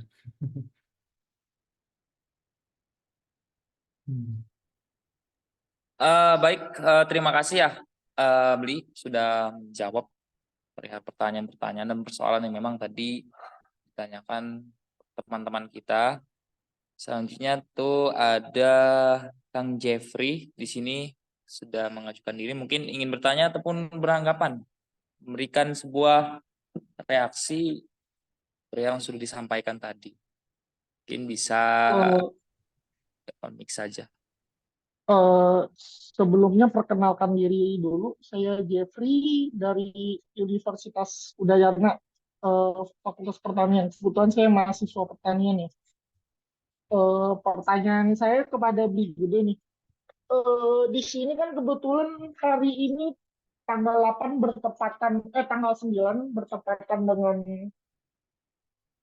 Hari Internasional Wanita ya. Di mana wanita itu juga berperan penting dalam pendidikan. Pertanyaan saya kepada Bli Gede, kehidupan di Bali, terutama kebetulan saya juga udah di Bali sekitar udah hampir setahun lebih. Masih banyak juga bahwa beranggapan pendidikan itu untuk perempuan terutama itu sangatlah penting. Nggak penting gitu, cuman sampai SMA doang. Dan juga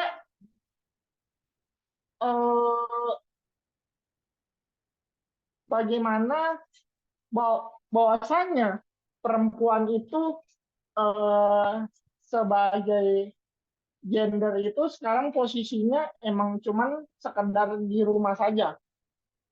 Dan juga pasti ada permasalahannya juga antara bahwa pendidikan itu cuma merugikan saja dan juga permasalahannya infrastruktur yang kurang merata. Menurut Bli Gede, pendapat Bli bahwa perempuan itu seharusnya itu setara apakah dengan laki-laki atau perannya itu bisa berdampingan gitu, atau bagaimana menurut pendapat Bli Gede? Terima kasih. Oke, terima kasih Mas Jeffrey ya. Saya juga dari Bali Mas, cuma sekarang merantau lagi nih ke Jogja. Oke, karena demi memenuhi ini kebutuhan korporat ya, biar bisa kerja. Itu. Jadi gini, saya punya bahkan kalau di kampung saya, karena saya punya kampung juga di Makassar, Mas Jeffrey, itu di kampung saya dari Makassar, dari Bandara Makassar itu ke kampung saya 13 jam naik bus. Gitu. Dan di kampung saya, ketika misalnya anak-anak entah itu laki-laki, perempuan dan sebagainya, ketika misalnya sudah tamat SMA, ya udah tidak dilanjutkan untuk kuliah kan. Karena mereka melihat bahwa ya ngapain kuliah gitu, ngapain sih harus S1, S2, S3, toh juga nanti langsung ke nyari kerja dan sebagainya. Mending langsung aja di SMA kemudian langsung kerja gitu. Kalau memang tujuannya untuk mengumpulkan uang dan sebagainya gitu. Makanya di kampung saya itu tidak kebanyakan ya, bahkan menjadi mayoritas anak-anak ketika misalnya SMA pasti langsung diarahkan ke tambang, karena di sana tuh ada tambang Mas Jeffrey. Jadi ada tambang di dekat kampung saya itu. Nah jadi dan di tambang itu menerima yang kalau misalnya lulusan SMA itu dipekerjakan sebagai pekerja-pekerja kasar lah. Sedangkan yang S1, S2 dan sebagainya mungkin dipekerjakan di dalam kantor dan sebagainya. Nah, itu sebagai paradigma bahwa kalau misalnya kuliah itu untuk bekerja, ngapain sih kita kuliah langsung aja kerja gitu. Bahkan kalau di teman saya juga cerita di daerah apa di Bali juga di daerah daerah apa di Nusa Penida itu ada beberapa juga yang memiliki paradigma seperti itu. Nah, kalau di Bali, kalau kita lihat sekarang kultur di Bali itu lebih ke patriarki, Pak Mas Jeffrey, gitu. Dan memandang bahwa laki-laki itu sebagai penerus keturunan apa eh, orang di Bali, gitu. Nah, sehingga mungkin pandangan-pandangan kuno ya, pandangan-pandangan zaman dulu, ya perempuan itu tidak terlalu apa penting untuk melanjutkan studi sampai kuliah S1, S2, S3. Tapi sekarang itu eh, ya kalau misalnya di daerah Denpasar biasanya lebih lebih gini Mas, lebih lebih mulai terbuka gitu. Jadi memiliki kesetaraan dalam pendidikan, dalam akses pendidikan, entah itu laki-laki, perempuan dan sebagainya itu disahkan. Tergantung juga kemampuan atau siapa orang tuanya gitu. Karena kalau misalnya orang tua yang memiliki paradigma yang kuno, gitu, mungkin ketika misalnya SMA, entah itu laki-laki, perempuan langsung disuruh nyari kerja dan sebagainya. Karena memang sekolah itu menghabiskan banyak sekali biaya, mulai dari S1, dan kalau misalnya melanjut S2 dan sebagainya, toh juga tidak jelas nanti kerjanya di mana atau apa dan sebagainya. Kalau misalnya, karena memang itu orang tua selalu menuntut atau meminta anaknya ketika misalnya selesai kuliah, selesai belajar, itu harus bekerja gitu. Kalau misalnya tidak bekerja, itu ada satu momok juga. Ini sudah kuliah S1, S2 tapi belum bekerja. Nah, itu kan seperti, jadi ada anggapan, ada paradigma yang seperti itu. Sehingga apa menjadi kalau pandangan dulu orang Bali zaman dulu mungkin memang benar bahwa perempuan itu memang ditugaskan untuk di rumah gitu. Jadi tidak tidak terlalu penting untuk kuliah, tidak terlalu penting untuk melanjutkan saya ke perguruan tinggi dan sebagainya. Tapi kalau sekarang itu lebih lebih open, lebih lebih apa setara, tergantung dari kemampuan atau mindset dari orang tua yang di Bali. Dan saya lihat banyak sebenarnya perempuan-perempuan Bali itu sudah kuliah, sudah bahkan menguasai beberapa posisi strategis itu.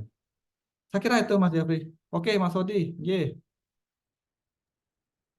Oke, terima kasih ye, Pak Gede, sebutan beli gede. Cuman ye, silakan. kayaknya menurut saya kayaknya masih yang kalau di pedalaman Bali itu kayaknya masih yang belum open minded banget ya. Nah, kalau daerah pedalaman, kalau misalnya ke Karangasem, kemudian kalau di daerah Bangli, itu ya masih sebagian itu. Karena ketika apa punya anak, biasanya anak itu apa ya ditugaskan untuk bagaimana dia bisa meringankan orang tuanya, kan. Bukan malah membebankan orang tuanya. Kan.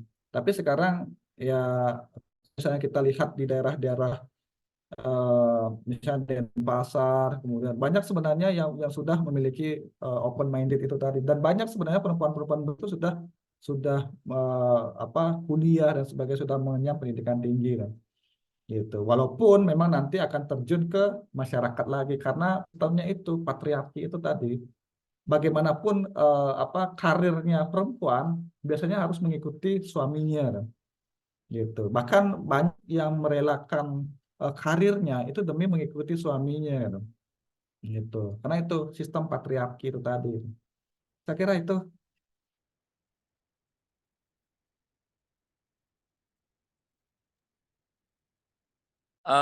Terima kasih ya Beli ya atas jawaban yang memang sangat menarik sekali. Mungkin bisa dimengerti juga untuk kita semua. Oke, baik. Selanjutnya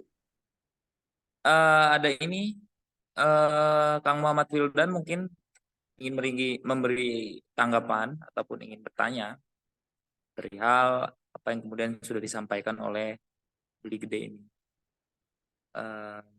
Ya persilakan untuk on mic bisa berbicara. Terima kasih atas kesempatannya. Nama saya Wildan Habibur Rahman. Saya asal Mojo Agung, Jombang.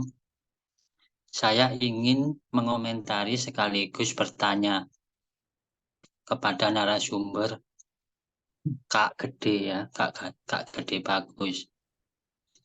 Yang pertama saya ingin berkomentar, saya sangat setuju atas analisis atau kritik jenengan terhadap fenomena pendidikan kita. Yang kedua, saya belum menemukan jawaban atas permasalahan ini, karena yang saya tangkap adalah sebuah alternatif atau tawaran dari jenengan, role model kita adalah taman siswa.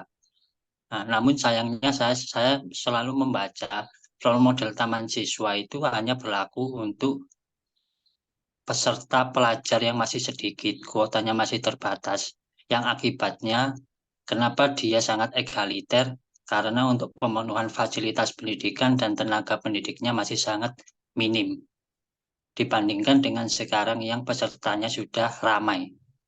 Untuk itu kenapa saya selalu membayangkan kenapa pemangku kebijakan kita selalu mengambil sikap yang sama terhadap sistem kita, karena POV-nya adalah dia mengambil kepada pembangunan fasilitas dan memuliakan tenaga pengajar.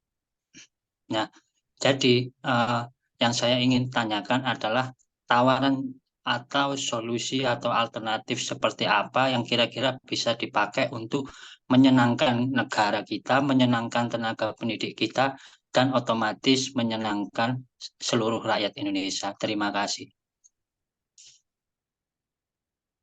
Oke, terima kasih Pak Wildan ya.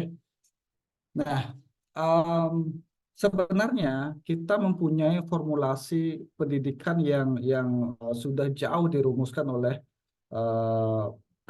tadi ada Ki Hajar Dewantara, kemudian Ki Hajar Dewantara banyak belajar dengan Montessori, kemudian Rabindranath Tagore, kemudian Froebel dan sebagainya. Ada banyak tokoh-tokoh yang banyak bisa mengelaborasi bagaimana sebenarnya seharusnya pendidikan itu kita laksanakan atau pendidikan kita jalankan.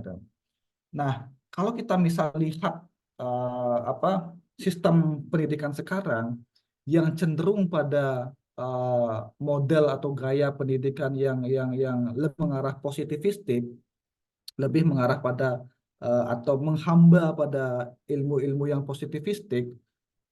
Nah, maka kita sebenarnya punya satu hal yang lebih prinsip, karena kalau kita misalnya mendingi atau bersanding dengan ilmu positivistik, kita kalau di Indonesia itu tidak cukup dengan ilmu yang positivistik saja, tapi kalau bisa itu semua keilmuan itu saling terintegrasi gitu, saling menjadi satu padu untuk bagaimana membentuk anak didik itu. Nah, bagaimana sebenarnya tawaran kalau pendidikan kita tergantung dari landasan filosofi pendidikan apa yang kita gunakan. Nah, ini kita harus cari apa landasan filosofis pendidikan apa yang kita gunakan dalam pendidikan di Indonesia.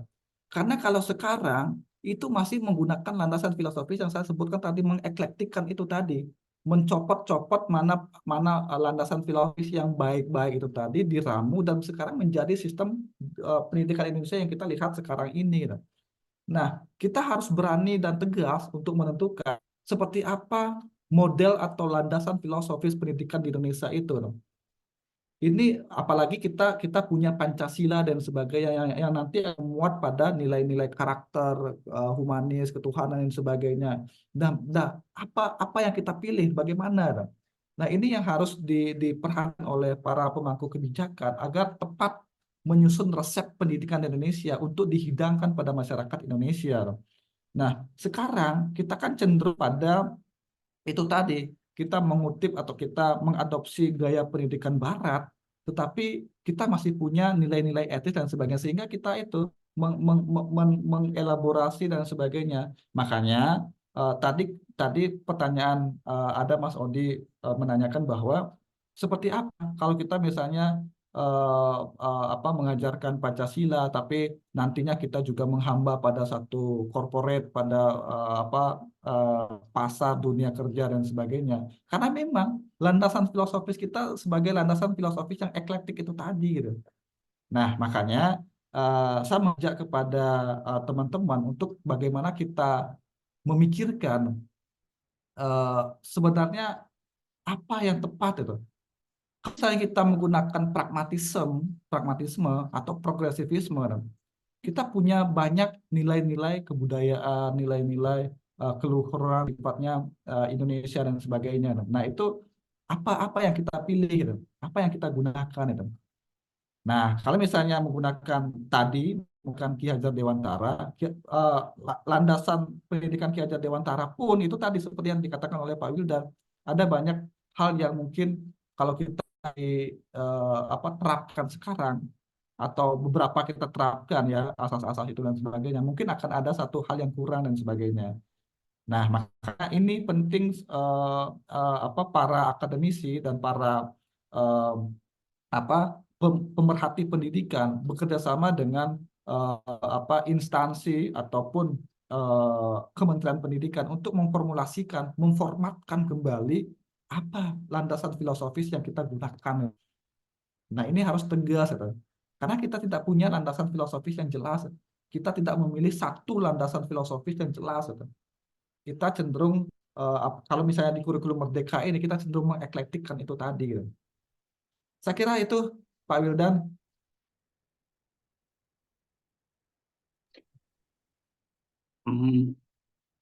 Maaf, mohon koreksi ya. Bukannya itu hanya menjawab untuk persoalan kurikulum atau kasarannya apa ya, kemerdekaan dalam belajar. Tapi itu saya kira belum mengentas permasalahan bagaimana perawatan sebuah bangunan, bagaimana untuk menjamin keberlangsungan cash flow buat seluruh sistem ini berjalan. Nah, saya kira makanya kenapa kok perlunya ada kapitalisasi ini di dalam pendidikan. Mungkin salah satunya adalah yang titik tolaknya adalah untuk menjamin kestabilan ini. Bagaimana menurut Pak Gede? Oke. Kalau saya ya melihat bentuk-bentuk kapitalisasi pendidikan, kemudian tadi marketisasi pendidikan, bagaimana pendidikan itu mengarah pada satu sistem market, pada satu sistem pasar, ya bahkan sekarang sekolah ataupun kampus bermanifestasi menjadi pasar sekarang dengan menjual, dengan mengedarkan, dengan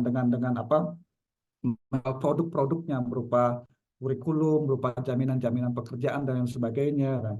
Nah, ketimpangannya pada ranah bahwa pendidikan itu, seperti yang saya tadi jelaskan, bahwa pendidikan itu cenderung menjadi eksklusif, Pak. Kalau misalnya kita berpacu ke kapitalis pendidikan dan marketisasi pendidikan itu. Jadi tidak semua orang itu bisa mengakses pendidikan yang layaknya. Bahkan orang-orang yang mungkin bisa mengakses pendidikan yang bermutu mungkin adalah orang-orang yang dikatakan punya modal untuk bisa mencapai atau untuk bisa mencapai pendidikan yang bermutu itu tadi, karena punya modal, minimal modal ekonomi dan sebagainya. Sedangkan orang-orang yang mungkin berada di bawah, orang menengah ke bawah, mungkin akan sulit untuk mengakses pendidikan yang dikatakan bermutu itu tadi. Nah, ini kesenjangannya pada itu. Bagaimana kesetaraan pendidikan itu tadi pada semua anak bangsa itu tadi. Kalau misalnya pendidikan itu bermanifestasi sebagai market, pendidikan itu memiliki bermanifestasi dengan kapitalisnya itu tadi gitu.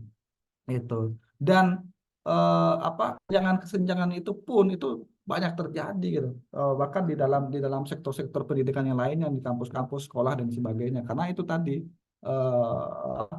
masuknya ranah marketisasi, itu maksudnya ranah market dan kapitalisasi. Jadi kesetaraan pendidikan itu sangat sulit jangkau, sangat sulit dicapai, sangat sulit didapatkan kalau terminologi market atau kata market, kata kapitalis masih bercokol pada pendidikan Indonesia. Saya kira itu yang menjadi problem hal yang saya tawarkan atau hal yang saya soroti dan hal yang saya potret dalam diskusi malam hari ini, Pak J. Baik, terima kasih Belia atas pemaparannya. Kemudian karena memang ini sudah masuki jam 9:30 ya Belia, tapi sudah ada beberapa yang memang saya tangkap dari awal sampai akhir tadi. Saya mohon maaf juga ke on cam, off cam gitu karena ada beberapa hal yang saya catat gitu, Beli. Kemudian yang saya catat mungkin bisa saya sebutkan saja ya, Bia. Artinya pendidikan yang khususnya di Indonesia mungkin ya, budaya pendidikan yang telah melahirkan beberapa elitisme dan lain-lain, memang perlu dibarengi dengan upaya lebih mengedepankan hakikat makna pendidikan tersebut. Artinya budaya pendidikan itu harus ditonjolkan ketimbang budaya belajar itu memang harus lebih ditonjolkan ketimbang budaya pendidikan yang seringkali justru memunculkan elitisme dalam kehidupan kita ini. Kemudian karena pendidikan memiliki kekuatan yang dahsyat untuk mencerdaskan kehidupan bangsa, ya guna mewujudkan tatanan masyarakat yang maju dan sejahtera. Karenanya menjadi hak setiap warga negara untuk dapat menikmatinya. Karena pendidikan bukanlah milik sekelompok orang atau milik sekelompok orang-orang yang dapat menikmatinya. Pendidikan adalah milik semua orang, artinya education for all. Kemudian yang terakhir tadi, untuk mewujudkan pendidikan yang demikian, tentunya menurut yang saya tangkap ya beliau mungkin, tentunya diperlukan komitmen dan political will yang kuat dari pemerintah untuk menjamin pembiayaan pendidikan sehingga seluruh warga negara dapat menikmati pendidikan tanpa harus membayar mahal sehingga sistem kapitalisme pendidikan dapat terhapuskan. Artinya demi mewujudkan yang tercantum dalam Undang-Undang Dasar 1945 tentang di kata tentang mencerdaskan kehidupan bangsa itu bisa terwujudkan ya dengan hal-hal seperti itu mungkin yang saya tangkap ya beliau. Ini sangat luar biasa sekali. Jadi saya juga ini menjadi apa ya? Artinya saya di sini tuh menjadi pengalaman baru saya berbicara dengan orang-orang yang sangat luar biasa di forum ini. Tadi juga ada Mas Bernard yang sangat vokal sekali di komentar itu saya baca ya memang sangat luar biasa. Artinya saya jujur bilang saya ini mahasiswa semester 4 artinya baru kemarin sore gitu. Tapi sudah dikelilingi orang-orang yang memang sangat luar biasa sekali gitu. Bisa sadar dengan keadaan yang ada. Dan kemudian ini kembali membuka pikiran saya bahwasanya ya saya itu artinya ya mahasiswa pemuda yang memiliki peran besar untuk perubahan bangsa ke depannya. Itu yang mungkin yang saya dapat ya beliau. Mohon maaf sebelumnya sebelum saya tutup ya mungkin ya beliau.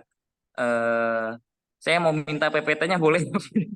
Wah, boleh. Kalau bisa nanti bukunya saya share deh. Saya nulis buku merayakan kemerdekaan dalam belajar. Karena saya sebenarnya pengen melahirkan trilogi pendidikan. Jadi yang buku pertama merayakan kemerdekaan dalam belajar itu sudah saya terbitkan dan saya launching pada Hari Pendidikan Nasional tahun 2023. Dan tahun ini saya akan launching satu judul pendidikan, judul buku berkaitan dengan trilogi itu tadi. Jadi yang kedua itu nanti saya akan launching di Hari Pendidikan Nasional 2 Mei 2024. Gitu. Jadi nanti judulnya masih kita keep, nanti saya akan share. Baik Bli. Ya mungkin itu sih saya coba tertarik dengan PPT yang memang tadi dipaparkan oleh Butis memang sangat luar biasa, artinya bisa jadi bahan juga untuk saya berdiskusi dengan teman-teman nanti di kampus seperti itu. Kemudian karena memang waktunya sudah selesai mungkin ya beliau, mohon maaf juga dari saya mungkin ada beberapa tutur kata yang tidak enak didengar ataupun tidak enak pada hati. Karena ya kembali lagi saya hanya hamba sahaya gitu. Hanya ya proses pembelajaran gitu. Artinya masih banyak yang harus dikoreksi. Mungkin kepada teman-teman yang hadir ya orang-orang yang sangat luar biasa yang berada di forum ini. Terima kasih juga kepada teman-teman yang memang sudah bisa membersamai kita. Artinya mungkin ya mungkin eh, hanya sekian yang bisa saya sampaikan juga sebagai host ataupun moderator yang memandu forum ini.